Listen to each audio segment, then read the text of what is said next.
So an interesting thing happened to my wife, Kristen, and me a few years ago.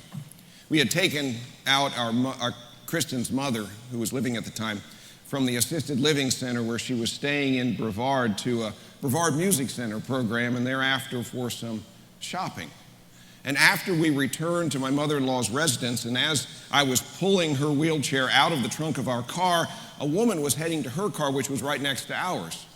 And she evidently noticed the license plate on Kristen's car, OBX-MTNS, which we had put there to signify our connection to both ends of this lovely state, the Outer Banks and the mountains. My family and I moved to Currituck County, the northernmost part of the Outer Banks, when I was 10 years old, and it's where my mother and my sister still live. Kristen and I established our home near the coast when we were married, although in Virginia, and after I received a calling to the ministry, we eventually made our way to the mountains. Anyway, the woman in the car next to ours asked me about the meaning of our license plate. And I told her that we had moved from the Outer Banks to the mountains, and she immediately said that she had done the same. I asked her where on the Outer Banks she was from, and she said Currituck County. When I told her I was from there, her jaw dropped. And then I said I was from the town of Moyock, and her eyes got really big because she said that's where she was from as well. And then she added that she worked in Dr. Old's office. Dr. Old was my mother's doctor. I told her my name was Randy Harry, and she said, and her eyes got really big, she goes, "You're Erica's son." There in a parking lot of a nursing care facility in the rural mountains of North Carolina, we bumped into a woman from my small coastal hometown who knew my mother. It's a small world, as they say. And there was more there than at first met the eye when we were getting out of our car, and I noticed this woman next to us. The same is true of the parables, those pithy statements told by Jesus about the kingdom of heaven being like this or that. There is more there than meets the eye. The kingdom of heaven is like a mustard seed that someone took and sowed in his field. It is the smallest of all the seeds, but when it has grown, it is the greatest of shrubs and becomes a tree, so that birds of the air come and make nests in its branches. So says Jesus in the first of the parables of today's gospel lesson. In the 13th chapter of Matthew, Jesus tells a number of parables, one after another. He's doing what Jewish rabbis did sometimes, using a form of teaching referred to in Hebrew as haraz, which means stringing pearls. One depiction after another of a truth, in this case of the kingdom of heaven, was given by the teacher to paint a full picture. Each of the parables told by Jesus in today's passage is noteworthy, but I'm going to focus on the first one just quoted. That seems pretty straightforward. The kingdom of heaven starts small but grows to become big, but I believe there's more here than meets the eye. First of all, the mustard seed is indeed really, really tiny. And it was the smallest seed used by Palestinian farmers in Palestine in Jesus' time on earth. And it was less than, or is less than, 75 one-thousandths of an inch in diameter. Now, I didn't measure it, I read that, but on the other end of the equation, it's a bit of a stretch to say that it grows into a tree, though. The mustard bush, and that's what it is, it's really a bush or a shrub, usually grows to about 2 to 6 feet in height. In unusual cases, it might be 10 or even 15 feet tall, but it would not generally be thought of as a tree. So why did Jesus say what he said here? Why did he say that the mustard seed will grow into the greatest of shrubs and will become a tree? There must be more here than meets the eye. The biblical commentators I read said that Jesus must have been using hyperbole, a literary device he often used that employed exaggeration to drive home a point. Just as he did when he spoke of the plank in the eye of the person who told another about the tiny speck in his eye, Jesus may have been exaggerating here to make a comparison to the great and powerful kingdoms of the world, especially to Babylon, as described in the book of Daniel. There, Nebuchadnezzar has a vision of his kingdom being a great tree in which birds rested.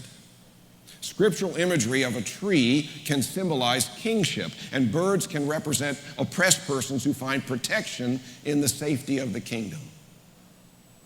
Okay, so the great kingdoms are like mighty trees standing tall. Picture the cedars of Lebanon, or for us, the great redwoods and sequoias in California. So when searching for a metaphorical representation of the kingdom of heaven, Jesus looks to the mustard bush. God's kingdom is like a shrub. Bishop Willimon points out that Jesus was talking to his followers here, and thus it would be like Jesus talking to us. He's giving encouragement to the believers, offering them words of hope in the midst of their faith struggles. And so Willimon says, imagine the effect of Jesus' words on his followers when he says, "You are part of the great reign of God, which is just like a small mustard seed that is planted in the soil, germinates, and grows so much that it becomes a shrub, a foot high, so high that birds can roost in its branches." Willimon adds that being compared to a shrub would be like Jesus saying to us, "This church is doing great. When you speak, your voice is like the roar of a huge mouse." It's a little deflating. Reminds me of the true story told by Thomas Wheeler, CEO of the Massachusetts Mutual Life Insurance Company years ago. He and his wife were evidently driving along an interstate highway when he noticed that the car was low on gas. Wheeler got off the highway at the next exit and soon found a rundown gas station with just one gas pump. And he asked the lone attendant to fill the tank and check the oil. Now, you know this was many years ago when that happened. And then he went for a little walk around the station to stretch his legs. And as he was returning to the car, he noticed that the attendant and his wife were engaged in an animated conversation. And the conversation stopped when he paid the attendant. But as he was getting back into the car, he saw the attendant. He noticed that the attendant waved and heard him say, "It was great talking to you." And as they drove out of the station, Wheeler asked his wife if she knew the man. And she readily admitted that she did. In fact, they had gone to high school together and had dated steadily for about a year. This is kind of like my story, except the dating part. "Boy, were you lucky that I came along," bragged Wheeler. If you had married him, you'd be the wife of a gas station attendant instead of the wife of a chief executive officer." "My dear," replied his wife, "if I had married him, he'd be the chief executive officer and you'd be the gas station attendant."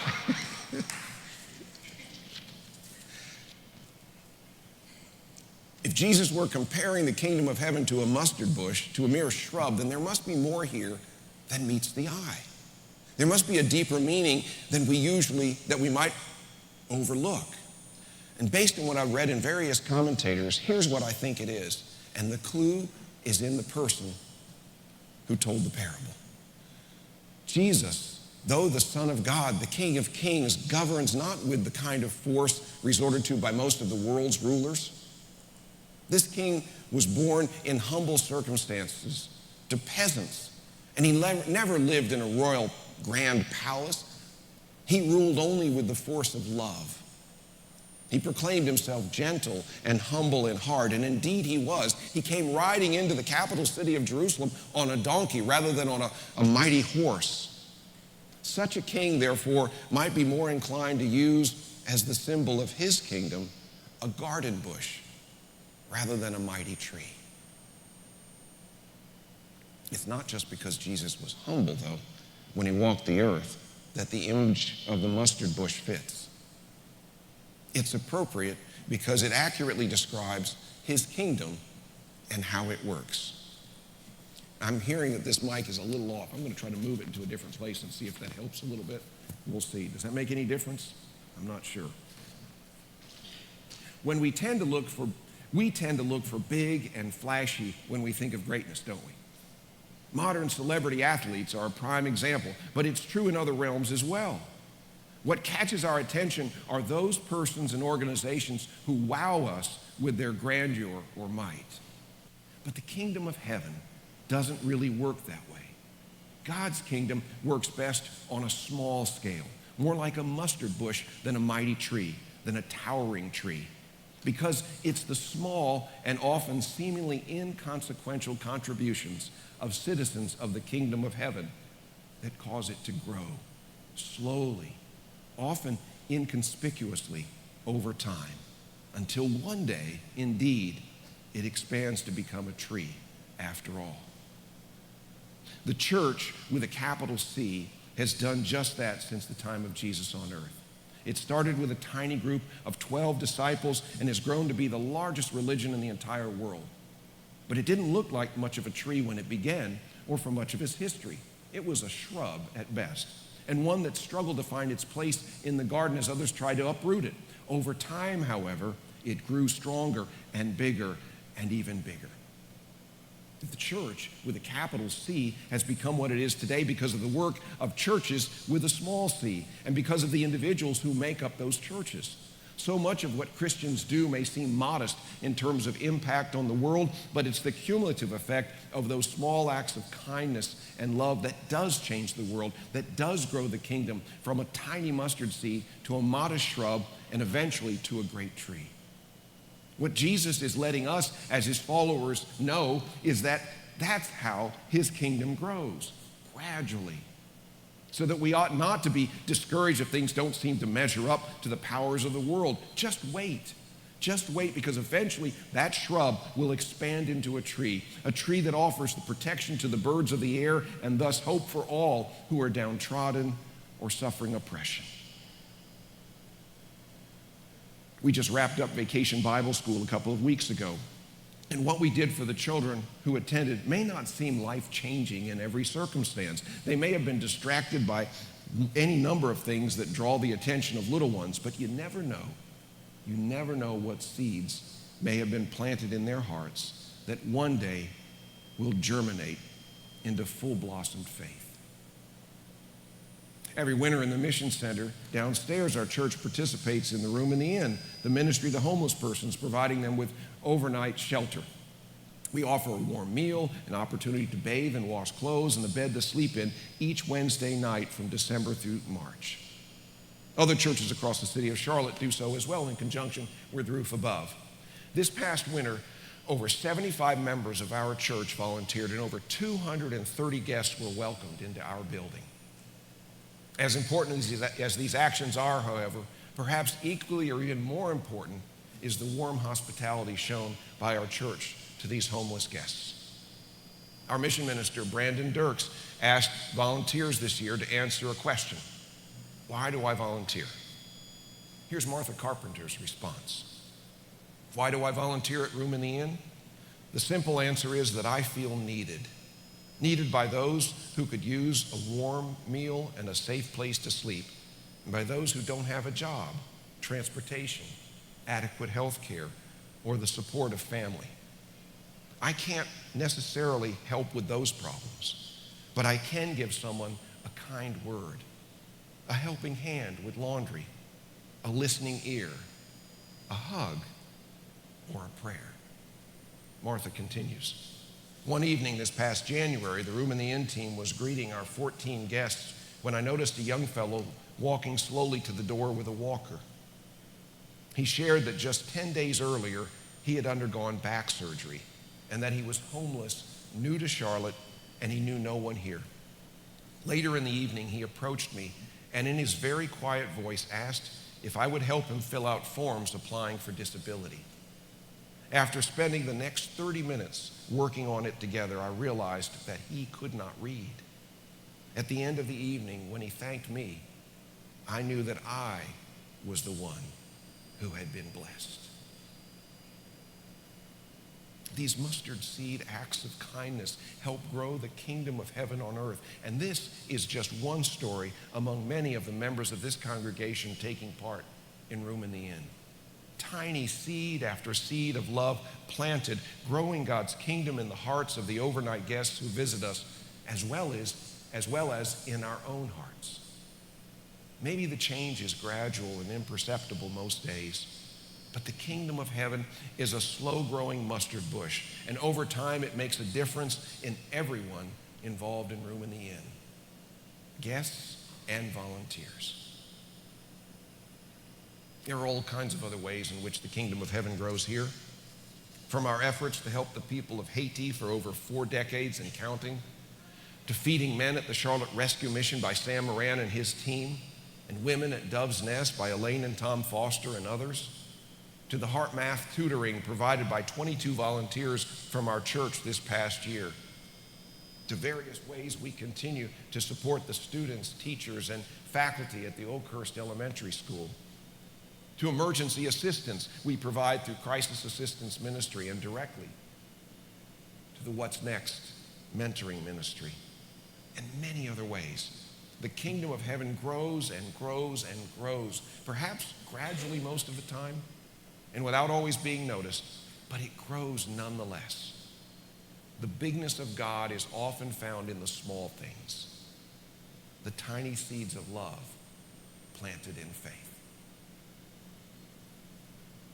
Let me close by noting that Jesus' use of a mustard plant as a metaphor for the kingdom of heaven is interesting, because a mustard bush wasn't something farmers wanted in their gardens. It was basically a weed and therefore took up good soil useful for other garden plants. And it grew like a weed, as the saying goes, because it was a weed. Pliny the Elder, the first century Roman naturalist, wrote about how mustard grows in the wild, but how once sown, it's almost impossible to get rid of from the garden. I guess the mustard shrub is like kudzu. Overlooking our usual disdain for kudzu, it also probably works as a good metaphor for the kingdom of heaven, in that it grows nonstop, spreading and spreading where it's not always wanted. The world does not always embrace Christianity. This we know. Persecution of Christians is sadly a truth in many parts of the world. Short of that, many folks are reluctant to accept Christianity, but the kingdom of heaven continues to grow nonetheless, like kudzu. That's because it grows not by our power, but by the power of God through the Holy Spirit. The kingdom of heaven is much more than meets the eye.